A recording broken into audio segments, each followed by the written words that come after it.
ഒരുപാട് കാര്യങ്ങളൊന്നും ഞാൻ പറയുന്നില്ല. ഇവിടെ ഇരിക്കുന്ന സഹോദരങ്ങളോട് ഒരു സന്യാസി വൈദികൻ എന്നുള്ള രീതിയിൽ എൻ്റെ ഉള്ളിൽ വരുന്ന ഒരു നിരീക്ഷണം മാത്രം പങ്കുവയ്ക്കുന്നു. പണ്ടൊക്കെ തിന്മ ചെയ്യാൻ നമ്മൾ പേടിക്കുമായിരുന്നു. തിന്മ ചെയ്യാനായിട്ട് പേടിക്കണമായിരുന്നു. അപ്പോൾ വീട്ടിൽ നിന്ന് കൊച്ചുകാലത്തൊക്കെ പറഞ്ഞു വന്ന് അത് ചെയ്യരുത്, തെറ്റ് ചെയ്യരുത്, മറ്റുള്ളവർക്ക് എന്തെങ്കിലും ബുദ്ധിമുട്ടുണ്ടാകുന്ന കാര്യങ്ങൾ ചെയ്യരുത്. പക്ഷേ ഇന്നത്തെ കാലത്ത് നന്മ ചെയ്യാൻ പേടിക്കേണ്ട കാലമായി മാറിയിരിക്കുന്നു. നന്മ ചെയ്യണമെന്നുണ്ടെങ്കിൽ ഒരു 10 പ്രാവശ്യം ചിന്തിക്കണം.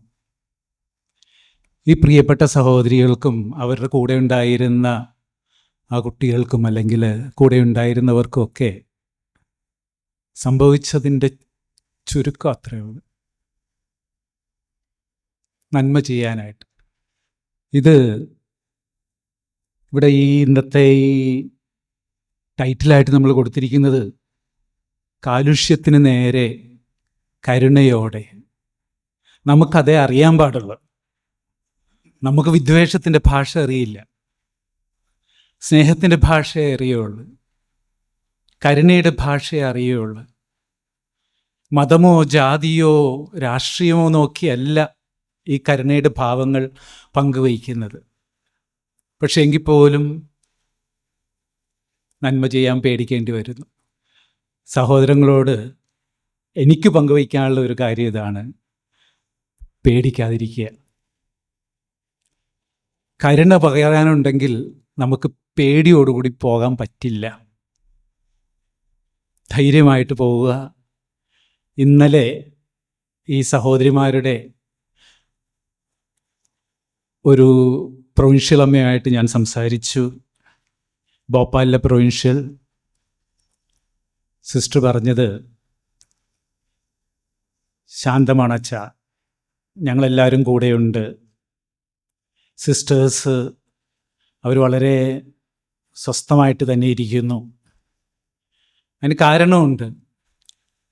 കാരണം സാധാരണ മനുഷ്യർ പേടിക്കുകയും അറക്കുകയൊക്കെ ചെയ്യുന്ന കാര്യങ്ങൾ ഒരുപാട് കണ്ടു വളർന്നവരാണ് ഇവർ. കഴിഞ്ഞ 38 വർഷമായിട്ട് എനിക്ക് ഇവരുടെ ചേർത്തലയിലുള്ള കുഷ്ഠരോഗാശുപത്രിയുമായിട്ട് അടുത്ത് ബന്ധമുള്ള ആളാണ്. ഇന്നിപ്പോൾ ഈ വ്രണങ്ങൾ വെച്ച് കിട്ടുന്ന ഒരു ഭാഗം നമ്മൾ കണ്ടല്ലോ. അതവരുടെ നിത്യജീവിതത്തിൽ അവരങ്ങനെ കണ്ട് ചെയ്ത് പഠിച്ചു വന്നവരാണ്. തങ്ങൾക്ക് രോഗം വരുമോ, ഈ ഒരു അവസ്ഥയിലേക്ക് പോകുമോ എന്നൊന്നും അവർ പേടിച്ചിട്ടില്ല. അപ്പം അതുകൊണ്ട് തന്നെ ഇതുപോലെയുള്ള സാഹചര്യങ്ങൾ വരുമ്പോഴും അവർ പേടിക്കുന്നില്ല. ഈ കാലുഷ്യത്തിന് നേരെ കരുണയോടെ എന്ന ഒരു ഭാവം പേറി നമ്മൾ ഈ പ്രതിഷേധം നടത്തുമ്പോൾ എനിക്ക് പറയാനുള്ള ഇത്രയേ ഉള്ളൂ: നന്മ ചെയ്യാൻ പേടിക്കാതിരിക്കുക. ഇനി മുമ്പോട്ടുള്ള പോക്കിലും നമുക്ക് പലതും ഉണ്ടാവും. പക്ഷെ ധൈര്യത്തോടുകൂടി മുന്നോട്ട് പോവുക.